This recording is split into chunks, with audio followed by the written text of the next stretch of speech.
रेल्वेमधील अशाच उंदीर मामांच्या करामतींमुळे अभिनेत्री निवेदिता अशोक सराफ यांना चांगलाच मनस्ताप सहन करावा लागलाय।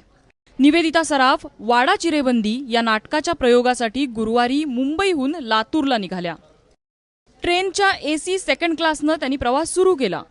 झोपताना आपली पर्स डोक्याखाली घेतली, पण पहाटे लातूरला उतरल्यावर उंदीर मामानं पर्स कुरतडल्याचं त्यांच्या लक्षात आलं। त्यामुळे साहजिकच निवेदिता सराफ रेल्वे प्रशासनावर चांगल्याच संतापल्या।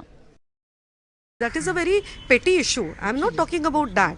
आय एम टॉकिंग, कारण मी गेले त्याच्यातनं, माझ्या मुलाला लेप्टोपायरोसिस झाला, त्याच्यामुळे काय होऊ शकतं, किती भयानक आजारपण ते आहे मला माहिती आहे.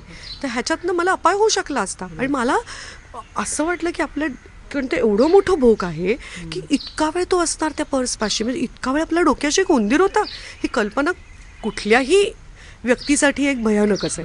एवढं कमी होतं म्हणून की काय, निवेदिता मुंबईला परतत असतानाही रेल्वेनं त्यांचा पिच्छा सोडला नाही। गाडी तब्बल 5 तास उशिरा आली आणि टीसीनं निवेदिता यांची आरक्षित जागा आधीच दुसऱ्या प्रवाशाला देऊन टाकली होती। बाथरूमला जायला म्हणून बाथरूम उघडलं. मला तर वाटतं मी माझ्या कुत्र्याला सुद्धा तिकडे नेणार नाही, इतक्या घाण कंडिशनमध्ये ते बाथरूम होतं. पुरुष कुठेही जाऊ शकतात. आम्ही 6 बायका होतो आमच्या नाटकातल्या, आणि शिवाय अजून 5 बायका होतो आम्ही, आणि अजून 2-3 बाकीच्या पण वेटिंग लेडीज, अशा म्हणून 8 बायका असो आम्ही त्या रूममध्ये. आम्ही सगळ्याजणी तिकडे 1 वाजल्यापासून 3:30 वाजेपर्यंत वी कुड नॉट यूज द टॉयलेट. इतक्या वाईट कंडिशनमध्ये होती ती टॉयलेट. एरवी ट्विटरवर अप टू डेट असलेल्या रेल्वे प्रशासनाची तक्रारही निवेदिता सराफ यांनी ट्विटरवरच केली आहे।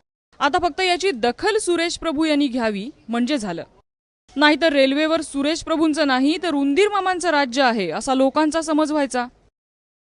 ब्युरो रिपोर्ट, एबीपी माझा, मुंबई।